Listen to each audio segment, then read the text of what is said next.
ปืนหูไปอยู่หรือไงลองใหญ่ตาก้นกุกอกไปอยู่หรือไงมันเกี่ยวกับเลยก้นกุกอกเขานั่นคือตัวเขาตีอยู่หลีกินวันนั้นอ่อนดังสุดเขาขัดไหลมีปืนหูไปหันแต่ได้ลุ่มลาดตัวเขานั้นเขา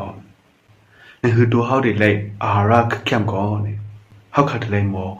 กินย่ำจอมเขาขัดไหลหมออยู่หมอกินอันเมียนดังไปอยู่หลีตัวเขานั้นเขาเพราะว่าละลองไปอยู่หลีมาไหนไปอยู่หลีไหนมันได้มีสองโยครับไปอยู่หลีภายตัวแลไปอยู่หลีภายใส่นั่นเขาเข้มโยหรือเวกอำไรครับทีไรเข้มทั้งสองโยครับเพราะว่าไปอยู่หลีตัวห้องเข้มซื้อไหนอันเฮาขาใครเฮ็ดนั่นก็อันเฮาขาใครไรนั่นก็เฮาขาเตรียมสร้างไรมาเสมันเป็นลองดูซุ่มอันเยอะอันลงตาเฮาขาอันนึงนั่นเขาก็บ่นานนี่นั่นคือไปอยู่หลีตัวเฮาเด็กเข้มนั้นนี่เฮาขาเลยมีเปิ้นหูไปหันลองไปอยู่หลีนั่นเขาตั้งกินเมื่อไรสมั่งแม่นตั้งเฮาขากินตั้งกินเมื่อไรอำไรนี่เฮาขาเลยหูตัวเฮาขึ้นเขายกโดดแดงมานี่กวนเจิดมีตัวนั้นเตรียมบ่อะไรกินอันเจ็มเตรียมบ่อะไรกินมีหวานมีมันนำกวนเจิดมีเยาหวานเยาเจ็มเขาซะไหนก็เดี๋ยวเลยยอมกินตั้งกินอันเจ็มอันป้าเจ็มนำเมื่อนังนำสมจะไหนปอยก็เดลัยนวลปันอิมิมนั่นเขาไปอยู่หลีโดเฮาเข้มหลายๆกุ้ยอำไรค่ะ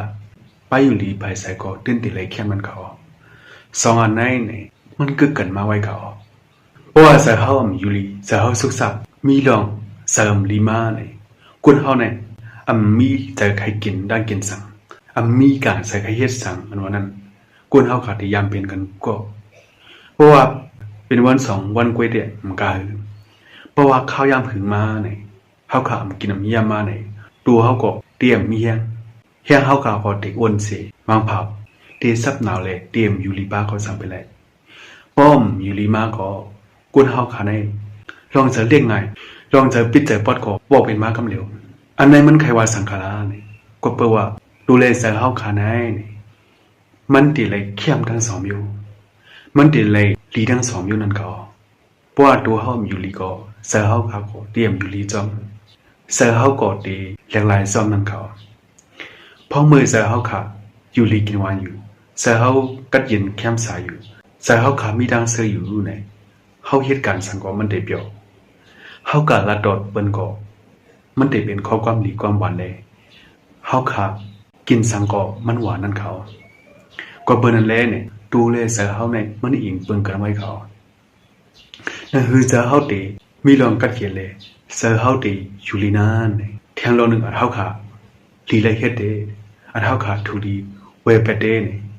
ชาปีกว่าอยู่หิมจำก้นก่อนหมอหันตั้งพิษเปิ้นอยู่เสียนั่นครับ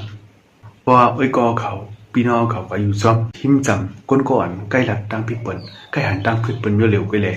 ใกล้เนตั้งพิษเปิ้นเจอเนี่ยเสือเฮาก็เตรียมมีตั้งซื้อจะมาไปอยู่ลีเกี่ยวเลยลองเสือเฮาค่ะเตยุบย่อมมากำเหลวนั่นเขาแทงเราหนึ่งอันเดีเธอเสือเฮาก็เย็นซ้ำเนี่ยเฮาขาดเลยห้วนดาเปิ้นนั่นเขาเฮาก็เฮ็ดการสังก็ย่อเฮาก็เฮ็ดอีสังก็ย่อเพราะว่าเฮาก็ห้วนดาเปิ้นเสเฮ็ดเจอเนี่ยเอาก็เฮาก็เตลีมาคนจะทำเฮาก็มันเตปอมันนั่นเขาโอเควิดีโอนะได้มีนั่นนะเว้ยค่ะ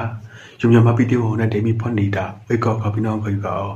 ยินจะมันไปให้ตัวสุดค่ะว่าทุกวันวิดีโอมาแทนเขาเหมือนสงครับ